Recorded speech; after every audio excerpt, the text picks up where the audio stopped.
Querido irmão, querida irmã, bom dia para você. Hoje, 30 de agosto de 2020, celebramos o 22º domingo do tempo comum, último domingo de agosto, mês vocacional. Recordamos a vocação dos catequistas e das catequistas na igreja, pessoas que se dedicam ao ensinamento da fé cristã com palavras e exemplos. Antes de falarmos do Evangelho, ouvinte, queria recordar a você que hoje, aqui na Arquidiocese de Vitória da Conquista, vai acontecer a jornada vocacional arquidiocesana. Será transmitida através das redes sociais. Eis a programação: 15 horas, algumas músicas vocacionais.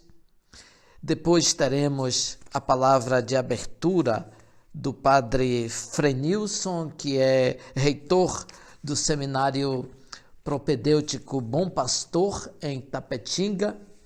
Em seguida teremos uma coreografia feita pelos jovens da paróquia São José de Tapetinga.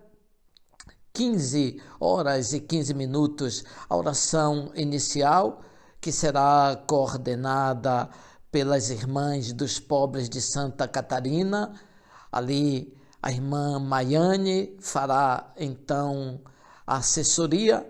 Depois teremos a partilha da palavra, intercalando com trechos de músicas vocacionais. Às 15h40, uma reflexão feita pela irmã Maíse. 16 horas, um louvor vocacional, com a participação dos jovens representando os vicariatos. Teremos depois uma partilha com religiosas, seminaristas e jovens, e 17 horas, a missa de encerramento presidida por ouvinte, proclamação do Evangelho de Jesus Cristo segundo Mateus, capítulo 16, versículos do 21 ao 27. Naquele tempo, Jesus começou a mostrar a seus discípulos que devia ir a Jerusalém e sofrer muito da parte dos anciãos, dos sumos sacerdotes e dos mestres da lei, e que devia ser morto e ressuscitar no terceiro dia. Então Pedro tomou Jesus à parte e começou a repreendê-lo, dizendo: Deus não permita tal coisa, Senhor, que isso nunca te aconteça. Jesus, porém, voltou-se para Pedro e disse: Vai para longe, Satanás. Tu és para mim uma pedra de tropeço, porque não pensas as coisas de Deus, mas sim as coisas dos homens. Então Jesus disse: Se alguém quer me seguir, renuncie a si mesmo, tome a sua cruz e me siga. Pois quem quiser salvar a sua vida vai perdê-la, e quem perder a sua vida por causa de mim vai encontrá-la. De fato, que adianta o homem ganhar o mundo inteiro, mas perder a sua vida? O que poderá alguém dar em troca de sua vida? Porque o Filho do Homem virá na glória do seu Pai com os seus anjos, e então retribuirá a cada um de acordo com a sua conduta. Querido irmão, querida irmã, Jesus estava em Cesareia de Filipe, vimos domingo passado, uma cidade pagã por excelência, e ali fez uma sondagem entre os discípulos a respeito de sua identidade. Simão Pedro fez a belíssima profissão de fé: Tu és o Messias, o Filho do Deus vivo. O texto termina dizendo que Jesus proibiu severamente aos discípulos que não falassem que ele era o Messias. Por que Jesus proibiu? Jesus entendeu que na cabeça dos discípulos e na mente do povo tem um modo de compreender o Messias que não corresponde ao seu. O Messias, na concepção dos discípulos e do povo, é aquele vencedor, o que assume o poder político e destrói os adversários. Não será essa a perspectiva de Jesus, e nós vamos ver no Evangelho de hoje. Então, Jesus começou a ensinar aos discípulos, começou a mostrar a eles que devia ir a Jerusalém e sofrer muito da parte dos anciãos, dos sumos sacerdotes e dos mestres da lei, e que devia ser morto e ressuscitar no terceiro dia. Se Jesus quer cumprir a sua missão segundo a vontade do Pai, deve ir para Jerusalém, enfrentar o ódio dos sacerdotes, dos escribas e dos homens que governavam o povo. Os discípulos que o seguiam deveriam então compreender que na identidade de Messias de Jesus está a vocação do servo sofredor, cujo futuro é de sofrimento, de morte, mas depois de ressurreição. Então Pedro tomou Jesus à parte e começou a repreendê-lo. Deus não permita tal coisa, Senhor. Isso não deve acontecer.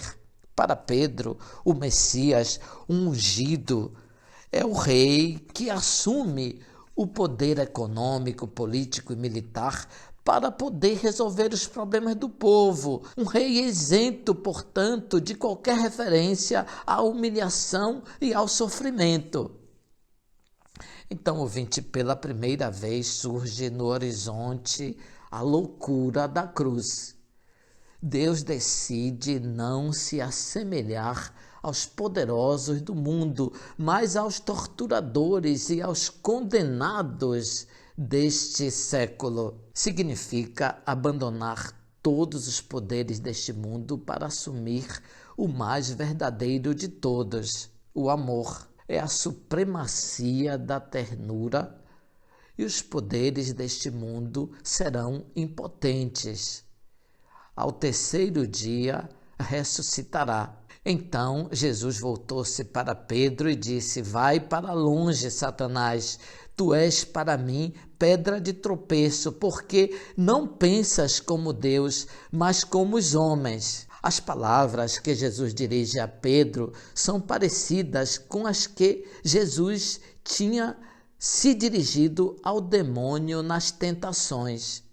Satanás fez tudo para conduzir Jesus pelo caminho de um mecanismo terreno, fundado no poder, no fascínio da riqueza e da comodidade. De pedra de construção, como vimos domingo passado, Pedro passa a ser pedra de tropeço, trazendo para Jesus pensamentos humanos escandalosos. Se alguém quer me seguir, renuncie a si mesmo, tome a sua cruz e me siga. Tome a sua cruz não quer dizer suporte, sofra com paciência, aceite a dor e o sofrimento. Tomar a cruz significa assumir a atividade missionária de Jesus. A cruz é o resumo da vida do Filho de Deus.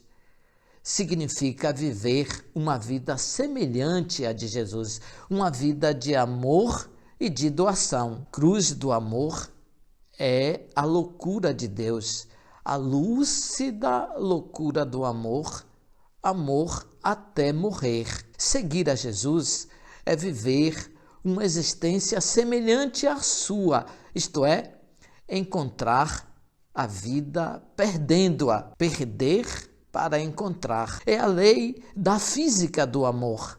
Se você dá, você se enriquece. Se você conserva para si, você se empobrece. Nós seremos ricos somente quando nos doamos. A cruz, então, é o normal. A cruz, então, não é o normal e cotidiano sofrimento da vida humana.